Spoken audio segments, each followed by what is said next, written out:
Hello बच्चों, आज जो अपना टॉपिक है वो है निर्देशांक ज्यामिति। ठीक है, क्लास 10th का है, 7th प्रश्नावली का टॉपिक है। उसमें विभाजन सूत्र की सहायता से बिंदु का निर्देशांक ज्ञात करो। कोई बिंदु अपने को दो बिंदु दी हुई है, फर्स्ट ए है और सेकंड बी है। ठीक है, ए बिंदु के निर्देशांक कितने हैं, -1 और 7, और सेकंड बिंदु के जो निर्देशांक है वो कितना है, 4 और -3। यहाँ पे कोई बीच में P बिंदु स्थित है जो 2:3 में विभाजित है, और इस बिंदु के x और y के जो निर्देशांक है वो ज्ञात करने हैं।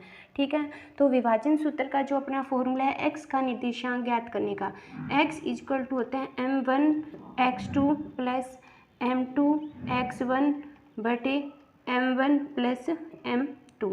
इसी तरह y का करेंगे तो y के लिए m1y2 प्लस m2y1 बटे m1 प्लस m2। अब ये निर्देशांक जो फॉर्मूले में है, जो अनुपात होता है ये होता है m1 और m2। इसी तरह जो a बिंदु के निर्देशांक ये x1 y1 है, b बिंदु के है x2 और y2, और x और y अपने को ज्ञात करना है। सबसे पहले x वाले फॉर्मूले में मान रखेंगे m1 कितना दिया हुआ है 2 इंटू x2 कितना है 4 प्लस m2 कितना है 3 इंटू x1 कितना दिया है -1, और m1 प्लस m2 का टोटल योग कितना है 5 है।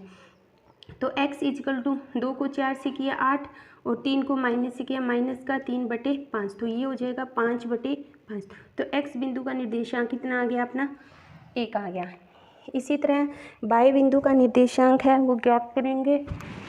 y इक्वल टू m1 कितना दिया हुआ है 2 into y2 -3 plus m2 3 into y1 है 7 बटे m1 और m2 का योग कितना है 5, 2 और 3 5। y इक्वल टू कितना हुआ -6 और प्लस के 21 बटे कितना हुआ 5, यानी 15 बटे 5। तो y का कितना आ गया, 15 को 5 से गिनेंगे 3, यानी x और y के निर्देशांक कितने आ गए, x का कितना 1 और y का कितना है 3।